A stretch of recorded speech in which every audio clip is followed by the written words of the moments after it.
تو ملحد تو اللہ کو لغت سے ہی نکالا ہوا ہے, اور نمازی نے ایسا ڈکشنری میں ڈالا ہوا ہے کہ اپنی میٹھی ترین نیند ایک عام گنوار دیہاتی کی دعوت کی آواز سن کے اپنی نیند کو قربان کر دیتا ہے.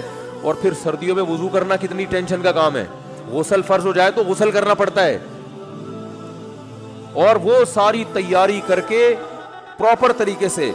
دیکھو آفس جانا آسان ہے, آپ کپڑے پہنو, اوپر سے استری کرو, اندر سے کوئی تھوڑی جھانک کے دیکھے گا باس کے اندر سے بغلیں صاف ہیں بھی کہ نہیں ہے بھائی, اندر سے تھوڑی کوئی چیک کرتا ہے. لہذا آفس تیار ہو کے جانا, شادی میں دولہا بن کے جانا بھی بہت آسان ہے. ڈیٹول سے اپنا منہ یوں یوں یوں کرو, تیزاب تھوڑا سا چھڑکو, بالکل جراثیم صاف, اور یوں چڑھاؤ, پہنچ جاؤ. لوگ دیکھیں گے ماشاء اللہ دولہا بڑا چمک رہا ہے. لیکن اللہ نے کہا نا نا نا نا نا, اوپر سے نہیں, اندر سے صاف. اوپر سے بھی ہونا ہے, پہلے اندر سے. بال بڑھ گئے ہیں, نماز مکروہ ہوگی. دانت گندے ہیں, نماز مکروہ ہوگی. پیاز کی بو آ رہی ہے, نماز مکروہ ہوگی. اس بو کو ختم کرو. گٹکے نسوار کی بو آ رہی ہے, ختم, اس کو ختم کرو پہلے. پیشاب کا قطرہ نکل گیا ہے, وضو ٹوٹ گیا آپ کا. نجاست پھیل گئی ہے, اس کو کپڑوں سے دھو, اپنے ازار کو پاک کرو. حالانکہ بھائی نہ بدبو آ رہی ہے, نہ کوئی دیکھ رہا ہے, نہ نہ نہ آپ کے کپڑوں پہ چونکہ پیشاب لگا ہوا ہے, پبلک تو نہیں دیکھ رہی, نہ بو آ رہی ہے, کپڑے گندے ہیں, اس کو صاف کرو. تبھی تو نمازی بیٹھا ہوتا ہے واش روم میں شلواریں کندھوں پہ لٹکا کے رگڑ رہے ہوتے ہیں. جو وہمی ہوتے ہیں وہ زیادہ ہی کر رہے ہوتے ہیں.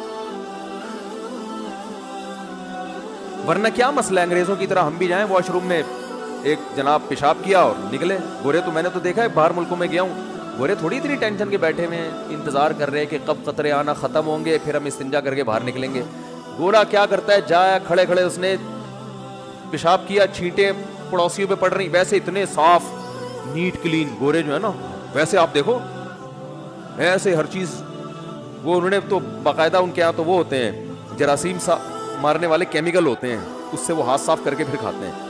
ایک طرف اتنی صفائی ہے, لیکن جب واش روم جائیں گے, 6 مہینے ہو گئے پانی کا استعمال کسی قسم کے واش روم میں نہیں ہو رہا.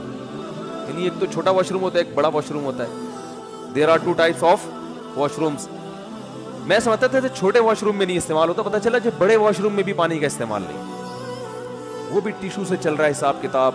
اللہ نے کہا نا نا نا نا نا, یہ دنیا نہیں دیکھ رہی, میرے سامنے آؤ گے نا تو نیٹ اینڈ کلین ہو کے آنا ہے. تبھی واش روم میں انسان ٹائم لگاتا ہے, بھائی پیشاب کے قطرے ختم ہو جائیں پھر استنجا کروں گا, ورنہ لباس کیا ہو جائے گا, ناپاک ہو جائے گا. وہی قضائے حاجت لگی ہوئی ہے, اس کو پہلے صاف. ہمارے نبی جب صبح غسل کرتے تو پہلے جہاں جہاں گندگی لگی ہے نا, نجاست, اس کو صاف کرتے, اس کے بعد وضو کرتے, پھر آپ غسل کرتے. تو پہلے گندگی کو صاف کرنا ہے. استنجا کا لفظ ہی نہیں ہے گوروں کی لغت میں, یہ لفظ ہی نہیں ہے ڈکشنری میں.